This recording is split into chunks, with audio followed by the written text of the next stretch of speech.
Alright guys, we were running it and now we have a little problem. We'll be cleaning up the carburetor like I said. Well, but it does run. We'll have a video of that. I was riding it for a while and then it had this problem. But it does run and we will post stuff on that. But right now we gotta clean the carburetor because we're thinking more rust is coming out of that tank because the tank was bad and we gotta keep flushing it. It might get clogged. But other than that, it wants to do about 40. And when we said to put the little micro inline clear filters, have a bunch of them. Yeah. If we don't have, it would have prevented this. You would have saw the filter would have clogged up before the carburetor. So we're doing it the hard way. This is how we do it. Okay. Okay. Before I pull it slowly apart, that screwdriver that holds it. The screw that holds it on the intake manifold. Yep. What you need to add in on any of these carbs is an O-ring that fits in there. See where it stops inside of there? The intake manifold stops right there. You need a rubber O-ring to make a seal. So you go get a metric or a standard O-ring and push it in there. It's a little trick that I learned. Top for the throttle. It's right here. Once you get good, you can use a flathead screwdriver like I do. I'll show you when to tighten it. And I just showed him, it goes this way. There's a fat slot. Fat slot goes in the back here. It won't go the other way. This is the float. The float is needle valve all combo. That's it. That's where the fuel comes down through. I just blew some stuff out of there. That was definite sign right there. It went pop when I shot through. I don't recommend sticking that in anybody's mouth. This is the float. Fills up with gas and it goes down. Needle end down, round down. We're gonna see what we got inside of here. Yeah, we want to put in the bucket.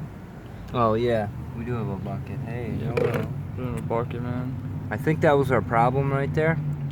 Because we're still flushing the tank out because we gotta run all that crap out. There's a lot of crap in that tank. So what I do is I've cleaned this one 1,000 times. Okay, that's the float. Now over here is your emulsion tube and your jet. And I'm throw it out and poof. There it is. And this is it. Now, if you hold this with a wrench and take your jet out right here with a tiny screwdriver, you can take it apart, but I don't. I just go like this. And then I take a tiny bit of white vinegar. In the bucket. Like this, and I put it... I put it this way, and I put it inside the float, and I put a little in here, like this. And I use the float. If you tilt it, it'll obviously come out that side. And I use the float in here as a little bath to clean in. That way I only use a drop of vinegar. So I could do this over and over and over again because we use vinegar because it's cheap. And it works. And it's cheap. Oh, and it works. Yeah. You can see the tiny little holes right there.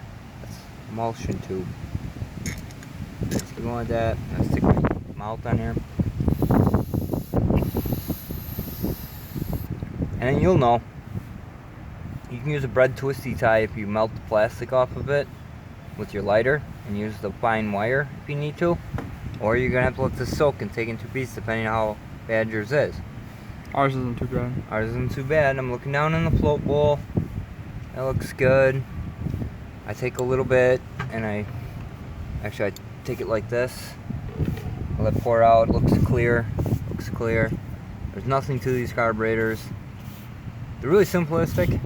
You keep cleaning them and everything like that, but nobody runs them too much. They always upgrade them, but I mean, it works. It works as a little carburetor. I mean, I use this, honestly, it's the most simplistic one I've seen in my life. Let me see that wire right there. That end, yeah. Just out of spite. But yeah, we're probably gonna take a rag and we're probably gonna drain the gas tank and flush it out again because who knows what the fuck we knocked loose.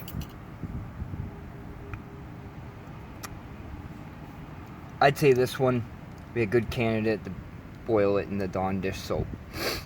not too long so you don't make it corrode, because we don't want to corrode the inside, because for some reason we don't have corrosion problems yet on here. So neat little carburetor. I mean, yeah, there's like nothing to this carburetor. I don't know why. Great design though. Great design. Tighten this back up. Remember, it's just brass and cast aluminum. Go back over here. Make sure it's all wiped off. There's a pin. Go down. Make sure this slides down in, so you don't want it sticky. It slides down in there. I can spin it. And this only goes back on one way. Okay. Back down. Now, if it isn't going down like it did before, means I'm having a problem again.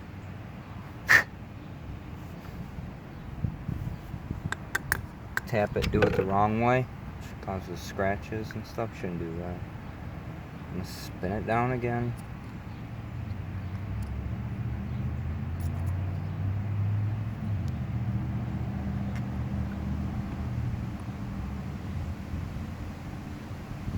There.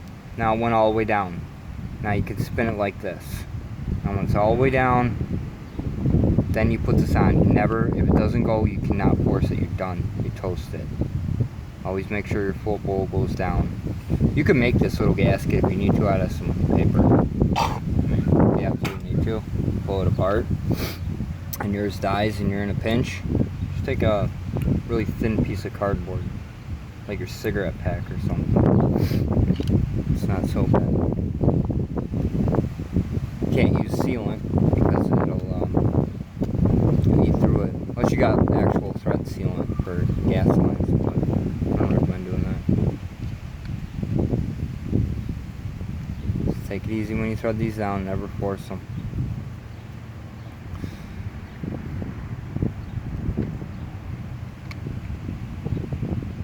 Okay, so that. Check real quick here. Down. I got my fuel. Okay. Down. I'm good. I'm gonna point this down actually. I'm gonna try it again. Yeah, get that. I'm flowing alright. Still think we should. You know. Yeah, that's what we're running this 2-stroke through because we don't have the oil pump hooked up. Okay. Now when we go back on here, if you can, take your hand like this. This helps. And you push all the way down like this. Remember I said the fat notch goes back like this. See it line up with the line? You're getting this on film. Yep. And then I take my fingers and I just give it a little spin because I think this plastic, yeah, it's plastic up top here. Oop. Like, just a couple threads is all you need. You can pull it like this. Oop. I'm sorry guys, my arthritis is killing me. Okay. Couple in there. Just put it up underneath here, like this. Fastest way I've seen was go out the right, this side. And then you gotta get to drop in. We don't run an air filter because we're not worried about our rings. That's why you run an air filter, so you don't wear down the thing. And you just wiggle it in place. Put your other hand on the other side, and then it's really tight. So you have to shimmy it back and forth, back and forth, back and forth, back and forth, back and forth, back and forth. Put it fairly straight up and down. You're gonna tilt in your float. It's all the way. This is where that gasket would help. The O-ring trick that I learned. Tighten this one down. Hold the carburetor. Tighten it. Fuel line. With no inline fuel filter like we said.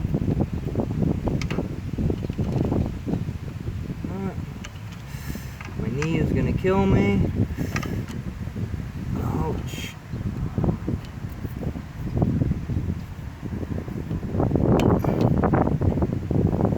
As tight as possible.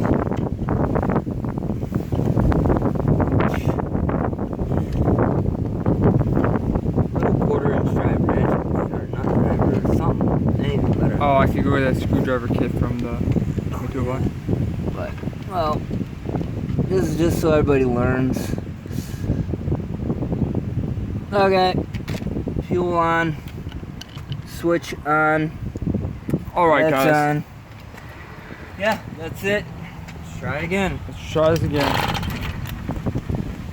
Yeah, I know what I'm gonna do too. Yeah. All right, guys. We're gonna have to pause it here, and we'll update you on the process of the Tomos after a bit. Don't forget to like and subscribe this video.